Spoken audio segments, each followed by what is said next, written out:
Hello students, welcome to the next session of Engineering Mechanics. This is Professor Vidyasagar Mugi. In this session we'll be discussing on numericals on moment of inertia.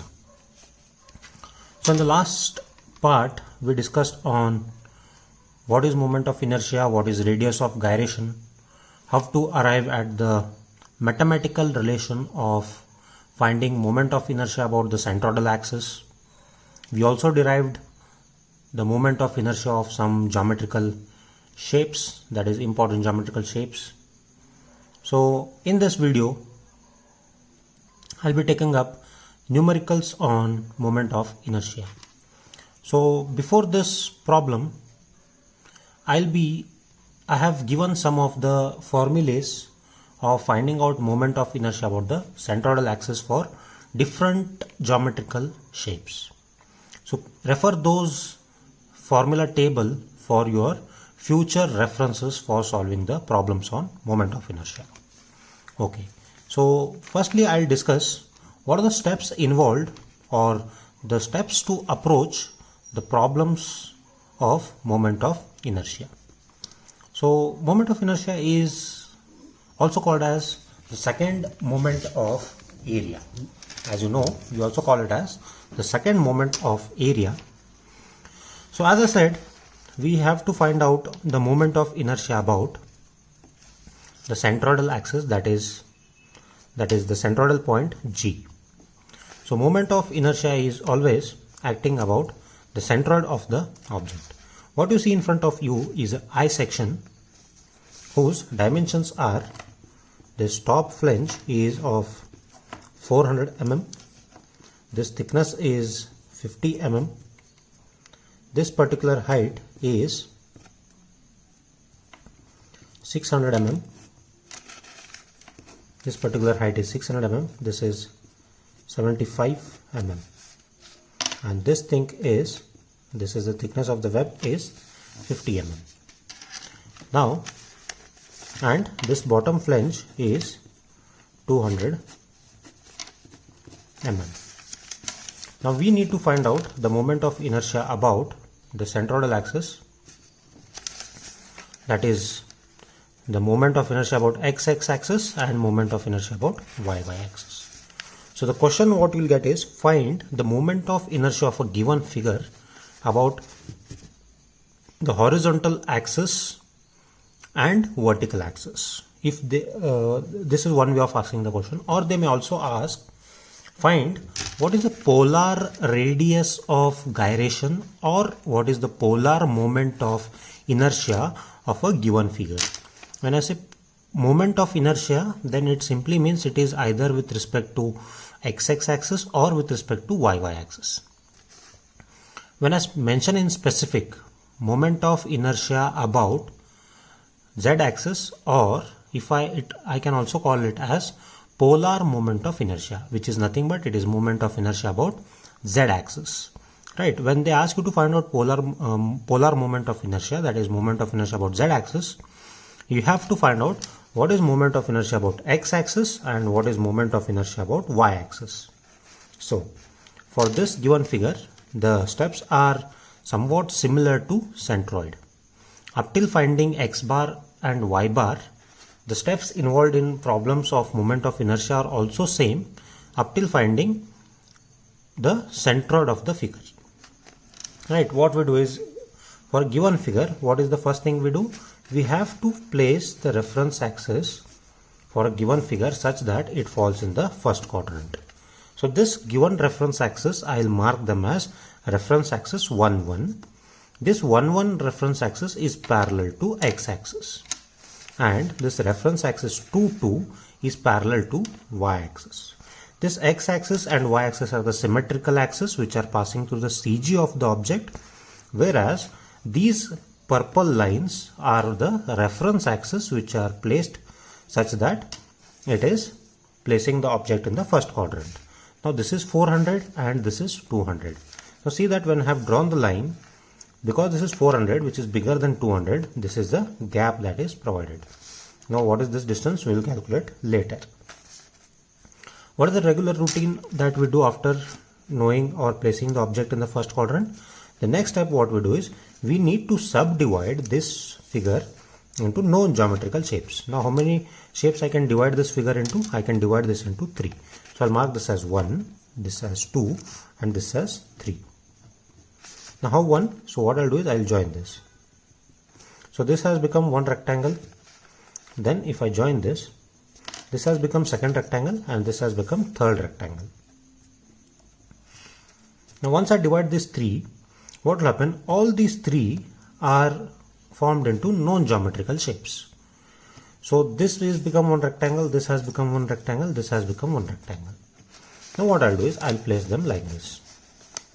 So this is the first element, this is the second element and this is the third element.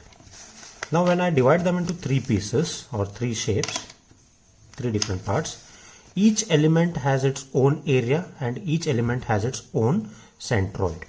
Now the centroid of this first element I'll call this as small g1. Centroid of the second element I'll call it as g2. Centroid of the third element I'll call this as g3. I'll not go much into explaining centroid because we have already discussed this. I'm just explaining you the overview of how we do this. This is a part of the step. Once we do this, calculate what is value of x1, calculate what is value of y1. Similarly, calculate what is value of x2, calculate what is value of y2. Calculate x3, calculate y3. Now this x1, y1, x2, y2, x3, y3, you are calculating with respect to what? You are calculating with respect to this reference axis. So with respect to this reference axis, what you are finding? You are finding the centroidal values of g1, g2 and g3. Right. So when I combine the values of g1, g2 and g3, what I'll get? I'll get this capital G. That is nothing but x bar and y bar of this particular point. This particular point is x bar with respect to this reference axis and this particular value is y bar with respect to this reference axis. This was what was done in centroid. So this you have to do for moment of inertia also. So up till here it is all about centroid. Followed. Okay. Next thing. After this, what is the next step that we do? The next step that we do is we put up a table. So in this table what we do is first column indicates the components what we have done. So the components what we have done is we have divided the components into 3 rectangles. So rectangle 1, 2 and 3. So what is the area of the first rectangle?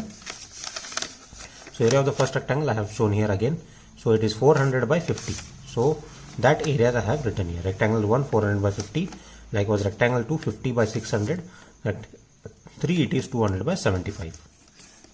Multiply this. You get the areas. Add all these areas and write it here. So this is summation A. Summation A or just A indicates what? It is a total area of the I section. Now what is the next step? You have to calculate what is x1 of x1, x2 and x3. So x1, x2, x3 I have written here. So this x1 values are coming same, means what? The object is symmetrical about x-axis, symmetrical about y-axis. When the values of x are same, it means that the object is symmetrical about y-axis. Now calculate what is value of y1. So values of y1 are calculated here such that these are the values of y1, y2 and y3. So we have calculated this and we have obtained the values as 700, 375 and 37.5. These values are with respect to reference axis 1, 1. These values are with respect to reference axis 2, 2. After this, what is the next step? We multiply this area into x, area into x, area into y. So ax, ay, ax, ay, ax, ay. This into this is here. This value into this value is here. This value into this value is here.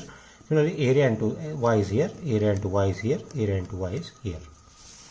The next step up till this point, from component to this point, is what is followed while solving centroid problem also. So the additional part what you are going to do in moment of inertia is you are going to add these 4 columns. You are going to add these 4 columns. So what is second moment of area? It is A into perpendicular distance twice. You already calculated A into x, which is nothing but the first moment of area, which is centroid. If you multiply the x distance one more time, it becomes moment of inertia. That is second moment of area. For this A into x, you have to multiply x one more time. So what you get? You will get values of ax square and ay square. So for this value, multiply this, you will get this.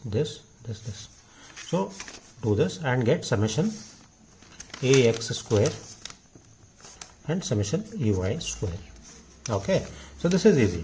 Now the tricky part again is this finding igx and igy.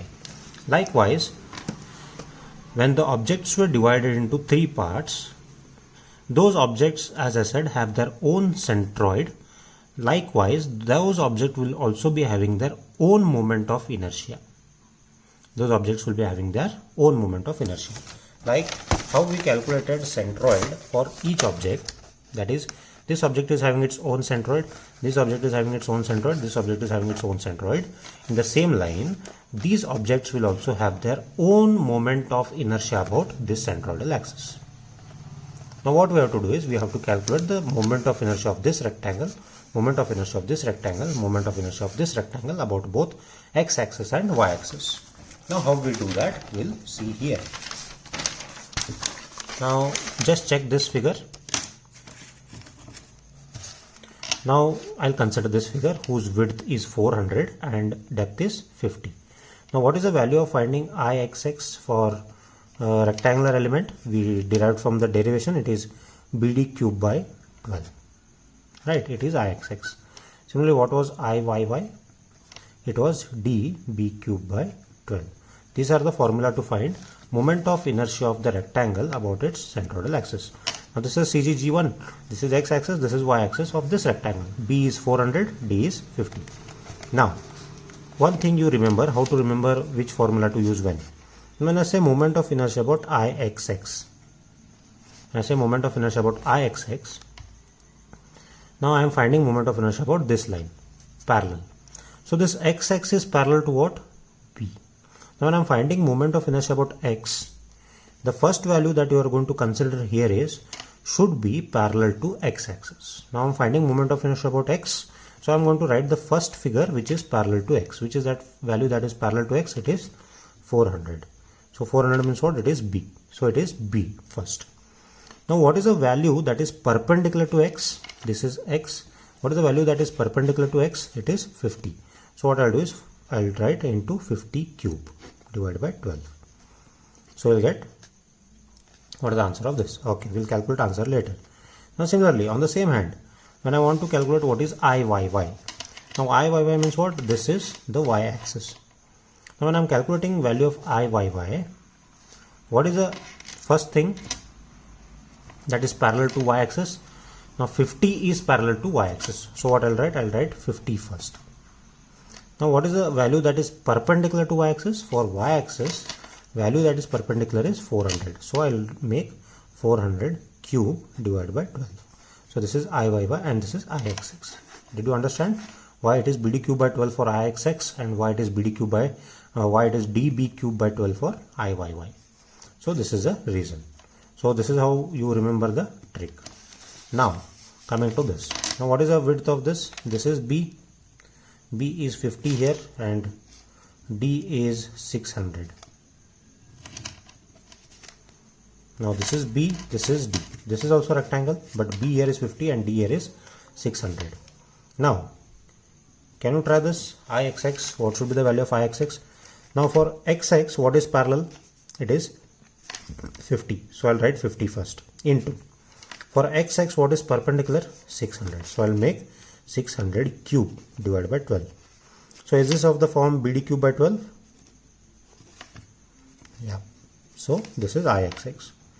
So this is, I'll call this as IGX2, right? And I'll call this as IGX1.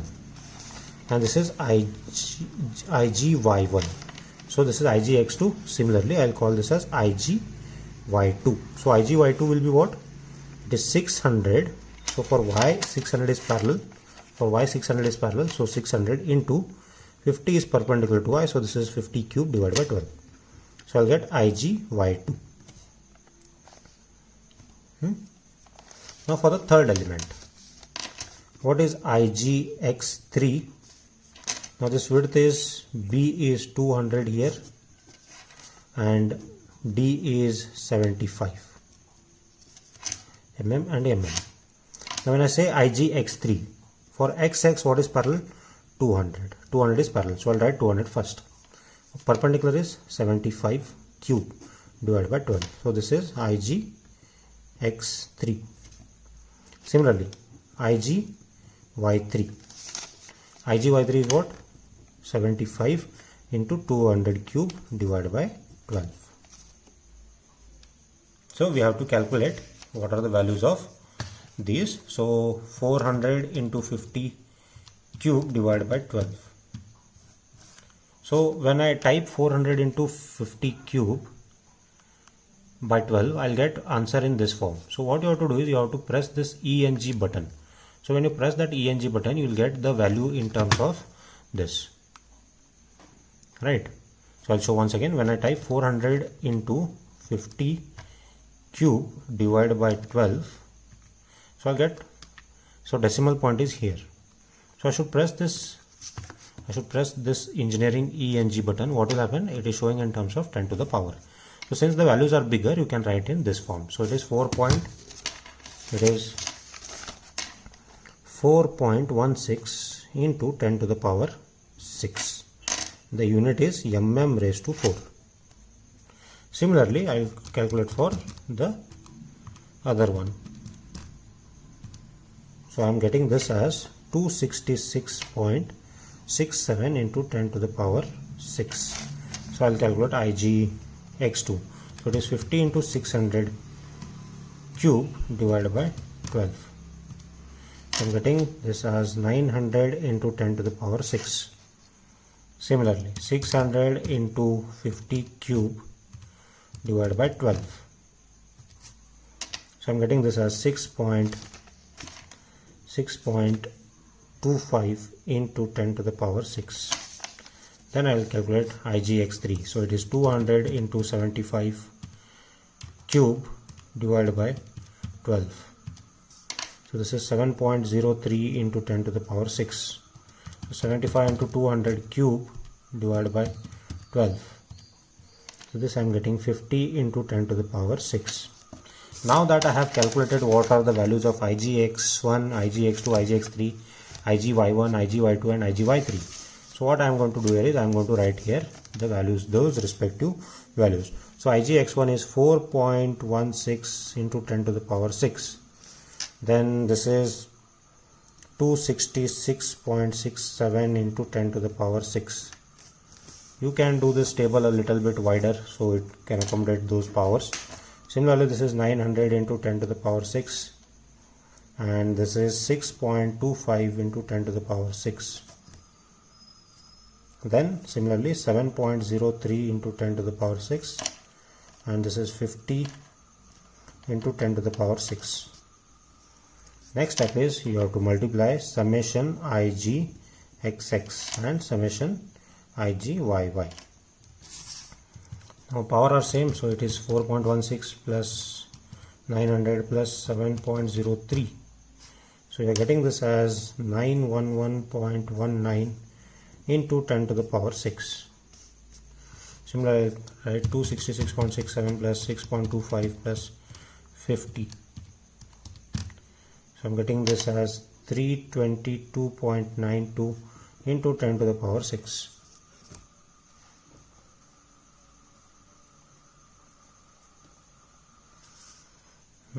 So IGXX is known and IGYY is known. Now what is the next step? Once you are done with the table, after table, now just what remains is the calculation part. Now we know that, see here, this is very important. Now what we have calculated those values.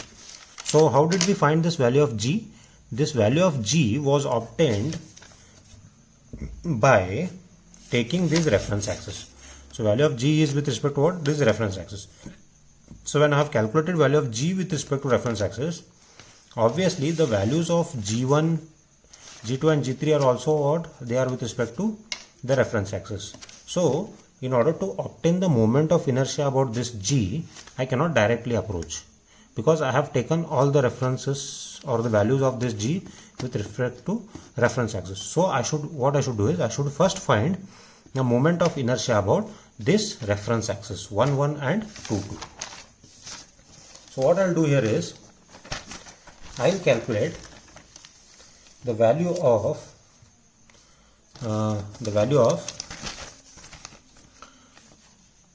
I11 and I22. So before that, we forgot to calculate the value of y bar.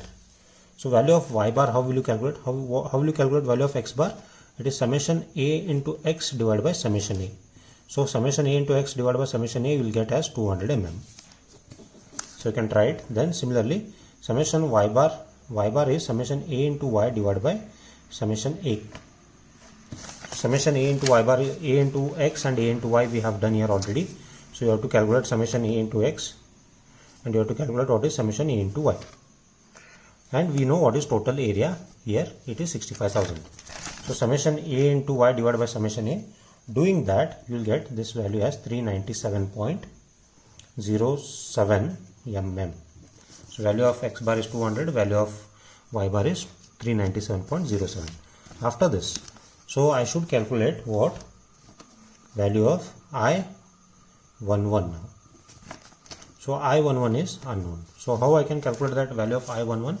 So I11 is, we can calculate this by using parallel axis theorem. Parallel axis theorem. Why parallel axis theorem? So to get value of I11, I know what is value of IGX1. So value of IGX1. IGX1 is acting at what point? It is acting about x-axis.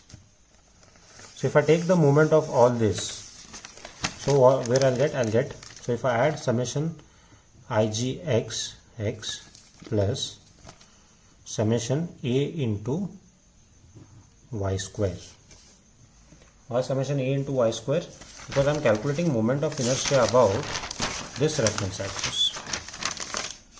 I am calculating about 1 1. So IGX is acting at what point? It is acting about this point. So IGX of this, IGX2 of this, IGX3 of this. If I add all these three, where I'll reach at this point. Then area of this into what is the perpendicular distance of this? It is this perpendicular distance about this reference axis. So the equation is taken as summation IGX plus AY bar, AY square. So to get value of I11, I know summation IGX is what? It is 911.19 into 10 to the power 6. How did I get that? See here. IGX is 911.19 into 10 to the power 6. Then plus A into Y square. What is A into Y square? A into Y square is, this is the value of A into Y square. It is 14,039.84 into 10 to the power, it is 10 to the power 6. Now adding both, how much I'll get? I'll get 911.19 plus 14,039.84 is 14,951.03 into 10 to the power 6 mm raised to 4. So what is this? This is value of moment of inertia about axis, reference axis 1 1. But where do I require moment of inertia? I have calculated moment of inertia about 1 1. But I require moment of inertia at xx. So what is the distance of xx from reference axis 1 1? So distance of this xx from reference axis 1 1 is nothing but it is distance y bar. It is y bar. What is the distance of reference axis 2 2 with respect to reference axis y y? It is nothing but it is x bar. Now I am finding moment of inertia about xx. So I know what is value of moment of inertia about 1 1. How will I go to this point?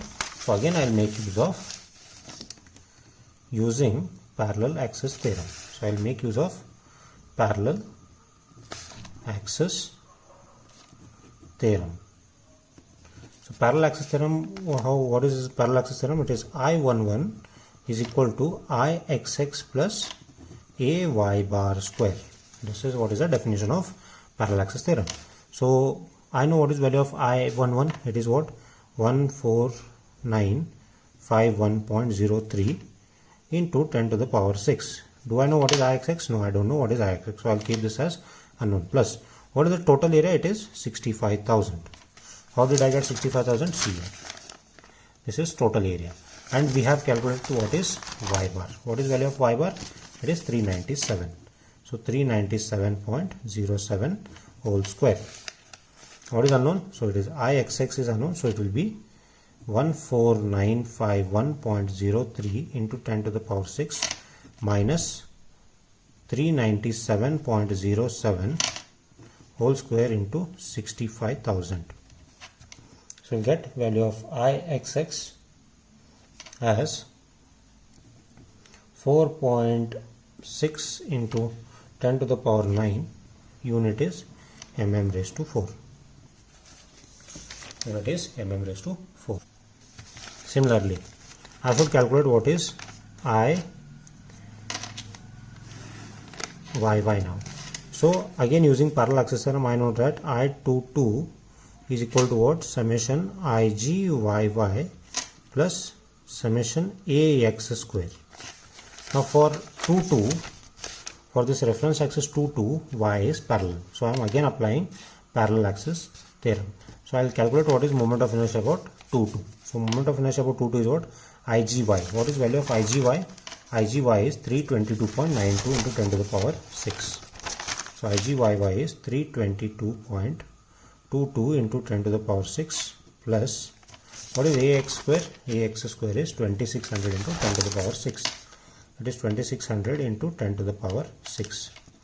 So I will get this answer as 2600 plus 322.22. It is 2922.22 into 10 to the power 6 mm raised to 4. Now again this is moment of inertia about 22. Now where should I transfer this? I should get what is value of Iyy. So what I will do is I will again make use of parallel access theorem, which is I22 equal to Iyy plus Ax bar square. Now I know what is value of I22. It is 2922.22 into 10 to the power 6. This is equal to Iyy is unknown plus area is what? 65,000. What is x bar? X bar we have calculated here. It is 200. So x bar is 200 whole square. Then now calculate what is Iyy. So Iyy is 2922.22 into 10 to the power 6, because Iyy is unknown. So this term goes on the other side. This will be minus 65,000 into 200 whole square. So this will be, answer will be, so answer is 322.22 into 10 to the power 6 is Iyy answer. So value of Iyy is 322.22. So if they ask you one more question, if I add to this, they ask you to calculate what is radius of gyration about x axis and y axis. So radius of gyration is given by kxx, which is given by under the root Ixx upon area. So what is Ixx? Ixx is given here. It is 4.6 into 10 to the power 9 divided by area is 65,000. So if they ask the radius of gyration, then you have to use this formula, k equal to root of I by a. So 4.6 into E9 divided by 65,000, you will get the radius of gyration as 266.02